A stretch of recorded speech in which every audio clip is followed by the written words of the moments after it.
अभी 21 सितंबर को TSW के सेक्रेटरी साहब मिस्टर अनंत साहब और जॉइंट सेक्रेटरी मिस्टर पुटी हैं कोई उनके साथ हुआ और ये मीटिंग 1 घंटा 20 मिनट चली। इसमें ग्रुप कैप्टन गांधी साहब, विंग कमांडर नैब साहब, सुदेश और लेफ्टिनेंट पांडे थे और मैं। हम सब ने ये सारे पॉइंट पहले डिस्कशन कर लिए थे और हम तैयार थे हर एक डिटेल्स के साथ और उनके साथ जो हमारे लॉजिक थे वो सारा कुछ लेके हम गए हुए थे। हमने उनको सारे पॉइंट बताए। पॉइंट इस प्रकार थे। सबसे पहले इम्प्लीमेंटेशन ऑफ फुल OROP। दूसरा पॉइंट था एक्स सर्विसमैन कमीशन जो अभी तक नहीं बना। तीसरा पॉइंट था रिजर्व वैकेंसीज जो है हमारी फौजियों की वो पूरी की पूरी फिल होनी चाहिए। चौथा पॉइंट था कि हमारे कोई भी कमेटी या कमीशन बैठे उसमें हमारा फौज का चाहे वो सर्विंग या रिटायर्ड मेंबर मैंडेटरी होना चाहिए। पांचवा पॉइंट था रिजर्विस्ट और विडोज की पेंशन एनहांसमेंट के लिए। हमने आगे सरकार से ये कहा हुआ है कि वो पेंशन उनको पूरी दे, लेकिन डिटेल मैं बाद में बताऊंगा। उसके बाद एक कॉवेनेंट एक्ट एक बना हुआ है यूके का।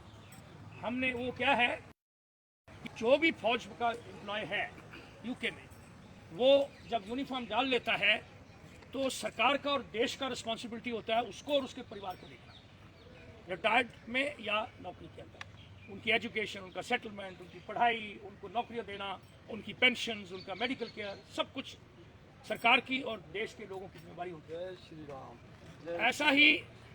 ऐसा ही प्रोग्राम उन्होंने बनाया अपने हिंदुस्तान के लिए भी होना चाहिए। और ये आगे पुटअप भी हुआ एक दफ़ा पार्लियामेंट में। राजीव चंद्रशेखर ने इसको एक्ट को बनाने के लिए बोला लेकिन उस वक्त वो पास नहीं हुआ।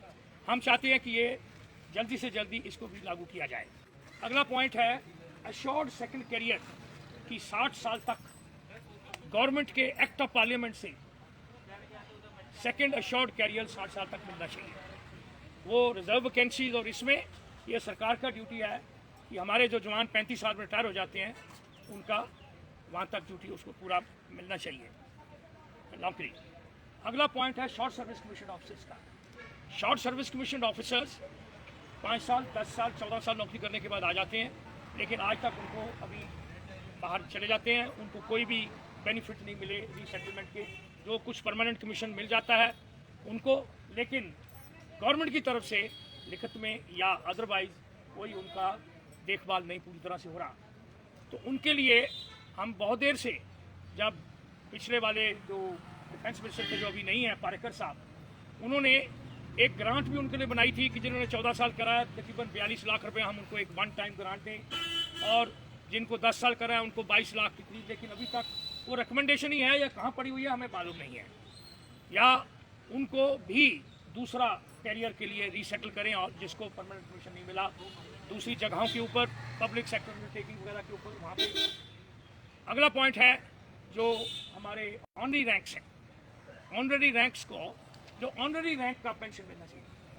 हमारे हवलदार और नायब सूबेदार बने हैं उनको भी कईयों को नहीं मिला, चाहे सुप्रीम कोर्ट ने उसका ऑर्डर दे दिया है, लेकिन ऑनरी सूबेदार साहब और ऑनरी सूबेदार मेजर साहब इक्वलेंट इन दूसरे सर्विसेज में, उनके लिए कोई पॉइंट, उनको ऑनरी रैंक नहीं मिलता, वो अपनी पेंशन ले रहे हैं। ये भी हमारा एक पॉइंट है जो उनको बताया हमने।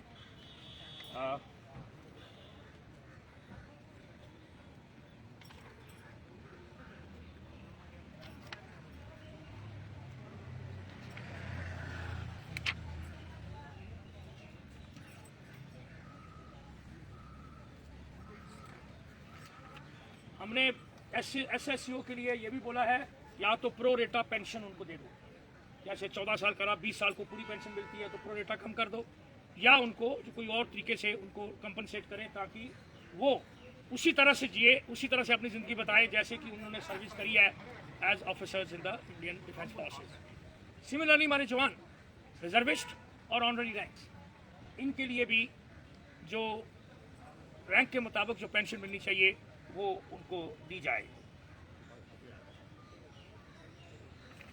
अगला मेजर पॉइंट जो हमने डिस्कशन किया वो था ECHS के ऊपर। ECHS के हेल्थ केयर के 4-5 पॉइंट हैं।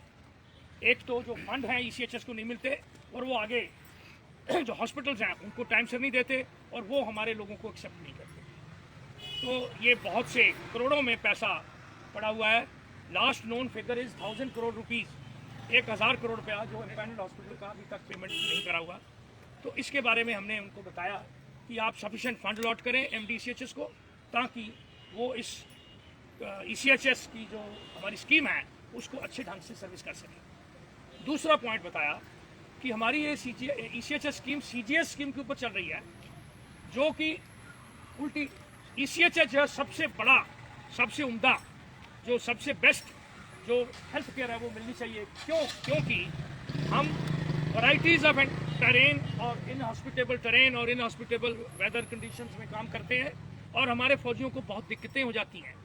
उनकी आंखें, उनके लंग्स, उनका स्टमक, उनकी जितनी भी हड्डियां हैं वो बहुत बुरी हालत में जब रिटायर होकर आते हैं तो उस हालत में होते हैं।